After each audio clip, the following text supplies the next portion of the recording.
राकेश झुनझुनवाला जो कि हमारे भारत के बहुत बड़े इन्वेस्टर हैं और इन्हें भारत का वॉरेन बफेट भी कहा जाता है। राकेश झुनझुनवाला जी का जन्म 5 जुलाई 1960 में एक नॉर्मल फैमिली में हुआ था। राकेश झुनझुनवाला जी के पिता कोई बहुत बड़े अमीर आदमी नहीं थे। उनके पिताजी इनकम टैक्स डिपार्टमेंट में कमिश्नर थे। राकेश जी के पिता स्टॉक मार्केट में भी इंटरेस्ट रखते थे और अपने पिताजी को देखकर राकेश झुनझुनवाला जी को भी स्टॉक मार्केट में दिलचस्पी पड़ने लगी और उन्होंने स्टॉक मार्केट में अपना कैरियर बनाने के बारे में सोच लिया। और 1985 में सिर्फ 25 साल की उम्र में राकेश झुनझुनवाला जी ने 5,000 रुपये से स्टॉक मार्केट में कदम रखा और आज उनकी नेटवर्थ 46,000 करोड़ रुपीस तक चली गई है, जो कि 5.8 बिलियन है। जब राकेश जी ने स्टॉक मार्केट में एंट्री की थी तो सेंसेक्स 150 पॉइंट पे था और आज सेंसेक्स 6,000 पॉइंट पर चला गया है। 5,000 रुपये के इन्वेस्टमेंट से उन्होंने इन्वेस्टमेंट करना सीखा और फिर और इन्वेस्टमेंट के लिए अपने पिताजी से पैसे मांगे, पर राकेश जी के पिताजी ने पैसे देने से साफ जवाब दे दिया और कहा कि ना तुम मुझसे और ना ही किसी अपने दोस्त से स्टॉक मार्केट में पैसा लगाने के लिए मांगोगे।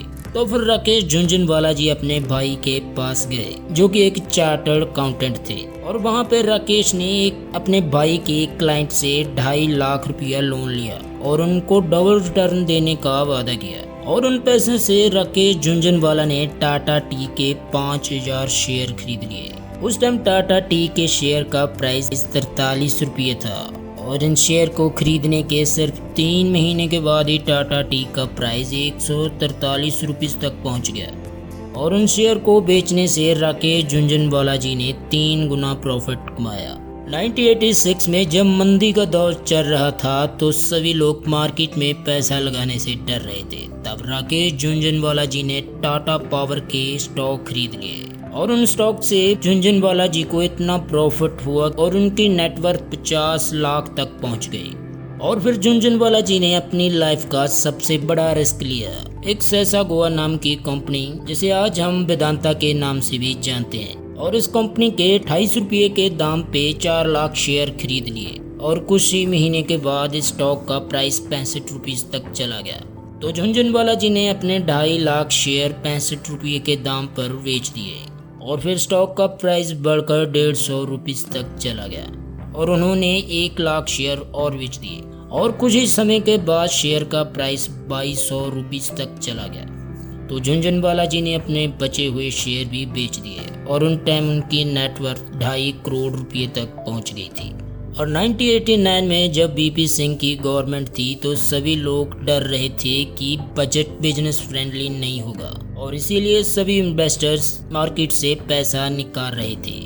पर राकेश झुनझुनवाला जी को लग रहा था कि बजट बिजनेस फ्रेंडली होगा और राकेश जी जानते थे कि बीपी सिंह जो कि बिजनेस की समझ रखते हैं, इसीलिए जब सभी लोग मार्केट से पैसा निकाल रहे थे तो वहां झुनझुनवाला जी मार्केट में इन्वेस्ट कर रहे थे और फिर वही हुआ, बजट बिजनेस फ्रेंडली था और उनके बाद राकेश जी की नेटवर्थ 50 करोड़ तक पहुंच गई। और उसके बाद 1992 में हर्षद मेहता स्कैम के टाइम पर राकेश झुनझुनवाला जी ने अपना सबसे बड़ा प्रॉफिट कमाया।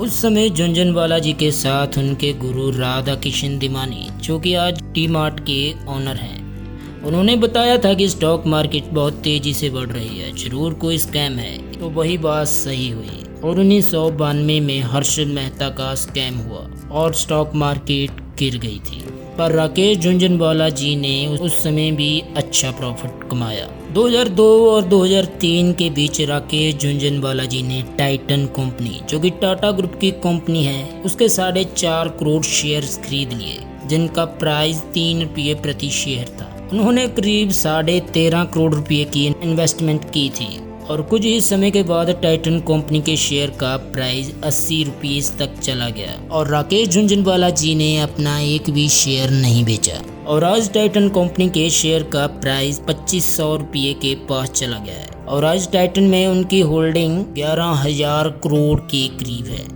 और भी कई शेयरों में झुनझुनवाला जी ने इन्वेस्टमेंट की थी जिनमें उन्होंने अच्छा प्रॉफिट कमाया था। और 2021 में राकेश झुनझुनवाला जी ने जी एंटरटेनमेंट में 120 करोड़ रुपए की इन्वेस्टमेंट की और कुछ ही दिनों के बाद जी एंटरटेनमेंट और सोनी पिक्चर के मर्जर की न्यूज़ के बाद जी एंटरटेनमेंट के स्टॉक के प्राइस बढ़ गए और झुनझुनवाला जी ने सिर्फ एक हफ्ते में ही 50 करोड़ रुपए जो कि जी एंटरटेनमेंट के शेयर को बेचकर कमा लिए थे। राकेश झुनझुनवाला जी ने 2022 में अपनी एयरलाइन लॉन्च की जिसका नाम है आकाशा एयरलाइन। वैसे देखा जाए तो अभी सभी एयरलाइन घाटे में चल रही है, पर राकेश झुनझुनवाला जी ने कुछ सोच कर ही एयरलाइन को लॉन्च किया होगा और उन्होंने कहा था कि वो फेलियर के लिए भी तैयार हैं। और उसके बाद 14 अगस्त 2022 में वो दुनिया को अलविदा कह गए। आज की जनरेशन को राकेश झुनझुनवाला जी से सीखना चाहिए कि कैसे वो एक नॉर्मल फैमिली से इंडिया की स्टॉक मार्केट इंडस्ट्री के बिग बुल बने। और राकेश झुनझुनवाला जी का कहना है कि स्टॉक इंडस्ट्री में इन्वेस्टमेंट खुद अपनी एनालिसिस करके ही करें और कभी भी किसी टिप्स और किसी न्यूज़ को देखकर इन्वेस्टमेंट मत करें, क्योंकि 90% न्यूज़ फेक होती है जो कि इन्वेस्टर को गुमराह करने के लिए ही फैलाई जाती हैं। और हमेशा अपने रिस्क से ही इन्वेस्टमेंट करें। दोस्तों, अगर आपको हमारी वीडियो अच्छी लगी तो वीडियो को लाइक और चैनल को सब्सक्राइब करें। मिलते हैं नई वीडियो में, तब तक के लिए टेक केयर।